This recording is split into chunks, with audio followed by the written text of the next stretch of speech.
Bonjour, c'est le professeur Salah Soufiane Saïmé. Moi, je suis chef de service d'immunologie au CHU Mustapha et je suis membre du bureau de la Société indienne d'immunologie. On organise ce 14e congrès national d'immunologie. Donc, c'est un congrès à une portée nationale et on a choisi plusieurs thématiques sur plusieurs pathologies dysimmunitaires. Vous avez des maladies allergiques, vous avez des maladies auto-immunes, vous avez des maladies oncologiques, vous avez des pathologies qui touchent l'enfant et l'adulte, mais aussi on a abordé des aspects, les principaux aspects abordés lors du congrès qu'on va continuer pendant 2 jours. C'est des aspects liés au diagnostic immunologique dans les laboratoires publics et privés, mais aussi l'aspect thérapeutique, parce qu'on peut aussi intervenir dans le monitoring des traitements, qui soient biomédicaments ou autres.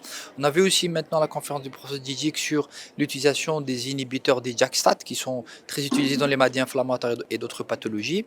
Aussi, on a vu au début, comme séance inaugurale, l'intervention de l'Agence de sécurité sanitaire, l'ANSS. Professeur Boukhalfa a montré comment l'agence de sécurité sanitaire, qui est notre partenaire lors de ces congrès, comment l'ANSS traite la data de santé et comment elle l'utilise dans le traitement des crises sanitaires, etc. Mais aussi, nous allons demain faire des ateliers sur le diagnostic des maladies, donc surtout auto-immunes. Donc demain sera dédié aux maladies auto-immunes, qu'elles soient avec une atteinte neurologique, articulaire, cutanée, etc. Donc vous voyez bien que le spectre de ce congrès d'immunologie ne se résume pas au diagnostic dans un laboratoire, mais il va vers les cliniciens.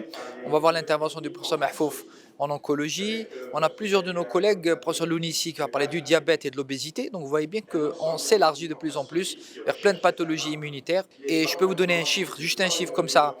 Une grosse étude anglaise a montré que 10% de la population anglaise avait des pathologies dysimmunitaires. Il y a 19 pathologies, 10% d'une population. Vous imaginez c'est quoi le fardeau économique. Et surtout, on remercie aussi énormément le patronage de monsieur le ministre de la Santé, monsieur le chef de cabinet nous a fait un discours vraiment très très encourageant, et nous allons faire des recommandations au ministère de la Santé pour justement que l'immunologie soit présente de façon effective dans le diagnostic des pathologies et dans le monitoring des traitements de ces pathologies, avec nos collègues cliniciens bien entendu.